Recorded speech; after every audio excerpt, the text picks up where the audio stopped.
So currently on the channel we have reviews of the Moto Z series, specifically the Moto Z, but in that review we stated that we can't really recommend this series if you're not willing to get into the Moto Mods ecosystem. So in today's video we're going to be taking a look at those Moto Mods, what makes the Moto Z series so great.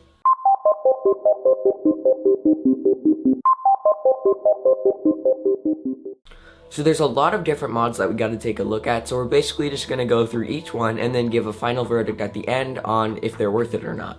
Let's start off by taking a look at the Moto style covers. Yes, I know that this isn't technically a mod that adds a great amount of functionality to the phone, but I think it's a good place to start off as this is the only attachment that will come with the phone. On the devices we received, we were given different wooden style covers. They give a new texture to the back of the phone, and also since they do add a slight amount of thickness, it gets rid of the camera hump on the back of it. This mod is something that brings this phone closer to Motorola and this idea of customization with the Moto Maker suite. Next up, we're going to be taking a look at one of the Moto Battery Pack mods. There are a lot of different Moto power attachments, but this is the only one we received. Once again, all of these different power packs have different looks to them and have varying sizes. From a tech perspective, the power pack that we received was a bit disappointing as it had a pretty low capacity battery and it couldn't fully charge any of the phones. But like I said, this is only one of them and most of the other ones have a higher capacity than this. This mod though could keep the Moto Z force over 90% with heavy usage for a full day, which if you look at it is pretty impressive actually. The JBL Speaker Mod is overall just a really fun mod to have. It has far better sound than the speaker that's included on the phone and has a pretty good amount of volume that you can fill a room with, provided it is on the quieter side. I wouldn't recommend buying the speaker with the intention of using it as something for a loud environment, but if you want to have easy control, good quality sound in one room, I would definitely recommend it. Right when you slap it on the back of the phone, you can definitely tell a pretty big difference in sound quality and volume. So here's a quick speaker test between the internal speaker on the phone at max volume and the JBL Sound Mod on max volume. Motorola keeps the software pretty clean on this, although there is some Verizon bloatware that comes on the Droid versions. In daily performance, the phone doesn't even able to get the Moto Z series and the Moto Mods in our hands, and because these phones are actually really different from each other, I'm going to do a separate review. Now onto the Hasselblad True Zoom mod. And this mod is for a very, and I mean very, niche market. The things that it does well are obviously the 10 times optical zoom with a lack of resolution loss that isn't available on other smartphones, and a nice camera grip. But those are the only things that it does well. In most conditions, the camera on the Moto Z will actually perform better than the Hasselblad True Zoom will.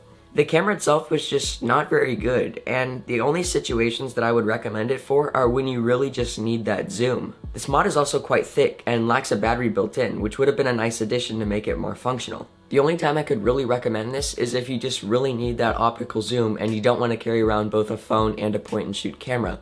Looking at the images for yourself, do you really see that much of a difference? Now onto the Projector mod. This is my favorite mod that I took a look at, and it actually adds a lot of functionality to the phone. It's one of those things that brings a major wow factor to the phone, and though it's not very high quality or bright in normal lighting conditions, it does exactly what it says it does on the box, projects in the simplest way possible. This mod is surprisingly thin considering the fact that it also has a fan, cooling, projector, and small battery in it. It also has a kickstand, which is nice for usability. Now, this projector will probably eat away at your battery life. Though it may have a small battery on it, this is only good for right around 45 minutes of projecting, and then it will switch to the phone battery. This eats away battery life pretty quickly, and it's generally much easier if you use the projector plugged into a wall. Now, in normal lighting conditions, this projector isn't all that bright, but in the past, I've taken a look at some other projectors like the ZTE-S Pro 2, and when you turn the lights down a little bit, the results you'll get from both of these projectors are pretty similar, honestly. Overall, the Projector mod is a win. Now, here's the final verdict. Should you buy the Moto Mods? Starting off with the style covers, definitely. It's only $20 and gets rid of the camera hump. It also just provides some extra customization to your phone. Now onto the Power Pack mod. It really just depends on which phone of the Moto Z series you have. If you have a Z Force or a Z Play, I can't really recommend it because the battery life on those phones is already pretty good. However, if you have the Moto Z, the battery life isn't as great, so the Power Pack is probably a good idea for you to buy. The Power Pack mod is a pretty cheap way to add some battery life on without having any hassle from cords. Now onto the Hasselblad True Zoom mod. Honestly, I can't really recommend this to anybody. Unless you really need that optical 10 times zoom and are willing to spend the $300 for it, sure, go for it. But in most conditions, you really just won't need this mod. And finally, the Projector mod. I love this thing.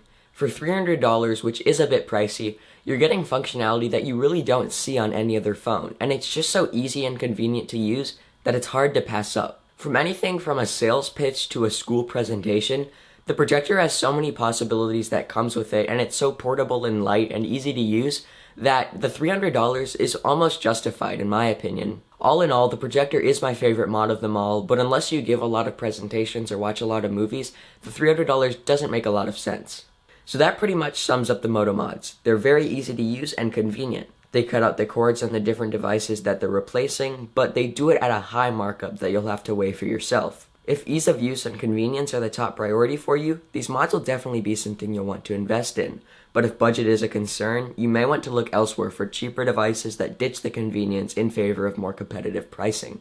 So that's going to wrap up our video on the different Moto Mods. If you like this video, be sure to like, comment, and subscribe for more content from TechieGrad. As always guys, thank you for watching, and I'll see you in the next one.